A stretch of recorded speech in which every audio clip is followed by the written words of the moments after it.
Welcome back. We're joined by Dr. Casey Babb, and we're unpacking what's happening between Israel and Palestine, Hamas, and even Hezbollah now factoring in. Thank you, Dr. Babb, for coming for this very important discussion.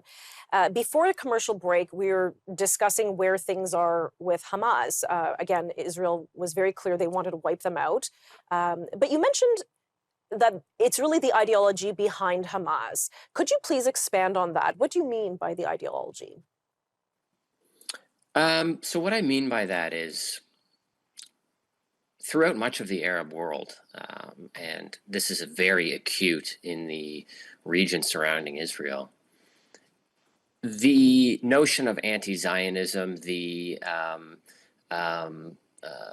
inability to accept a Jewish state, and the vilification of Israel has been a core pillar of the identity of these countries and of these communities. And that is something that we don't talk about enough. We sort of frame the conflict as, two people pitted against each other who want the same land. It's not that. That is, of course, part of it. But in the West, we have this tendency to talk about, two-state solutions. We approach things as if we're dealing with two moderate sides, two peoples which can come together and sit across from one another and hash things out. And that couldn't be further from the truth. The Arab denial of Jewish success in the Middle East goes back hundreds of years. And it has intensified over the last 75 or 80 years, of course, since Israel was reestablished in 1948. And so that is the underlying issue here, is that Palestinians, which, to be clear, Arabs in the region only started referring to themselves as Palestinians, only started thinking of themselves as Palestinians several decades ago. They don't want a two-state solution. They want a one-state solution. And that's why you hear things like from the river to the sea. These are genocidal calls for the erasure of Israel, which I feel like I have to remind people, makes up half of the world's Jewish population. So that's what I mean by the ideology. This is an entire group of people that need to be de-radicalized. And I'm not the only one saying this. Many of the world's top thinkers in this space have said that. So that's this ideology. Let me ask you a question about something you just said. You referred that only in the past, last few decades, that the concept of Palestinian or people referring to themselves as from Palestine or Palestinian emerged.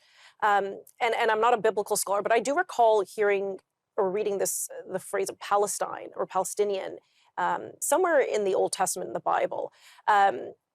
Philistines, and not to be conflated with Palestine? Correct. I mean, the name Palestine was a Roman application put on the land of Judea to de-Judaize that region. If somebody knows of a Palestinian currency, please let me know. A Palestinian leader before Yasser Arafat, I would love to hear who that was. The Palestinian national anthem. I mean, tell me about the great Palestinian kingdom before, 1950, 1940? You're not going to see it. I mean, one of the holiest sites in Islam is built literally on top of the holiest Jewish site in the world.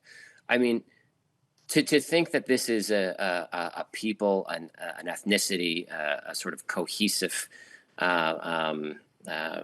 national identity that goes back hundreds or thousands of years would be just an imagination. So why then did this evolve, or in the past several decades? Why now? Why in the 70s? Well, it evolved because, and to go back, let's say 100 years, there was a large increase in Jewish immigration to what was then the British Mandate of Palestine, which was British-controlled territory. And so, of course, there were Jews there. There have been Jews in the land of Israel for thousands of years, continuously. And so when Jews started immigrating there in large numbers, it led to conflict. which is not unique to that part of the world. Even today in Canada, I mean, you see large numbers of immigrants coming in legally, illegally, Right. and it leads to social issues. People are upset, and so on and so forth. That's a Yes. natural thing that happens across the world. In Okay. Israel, I'm going to pause you there. Sorry, we're just up against a commercial break. We'll be right back. yeah.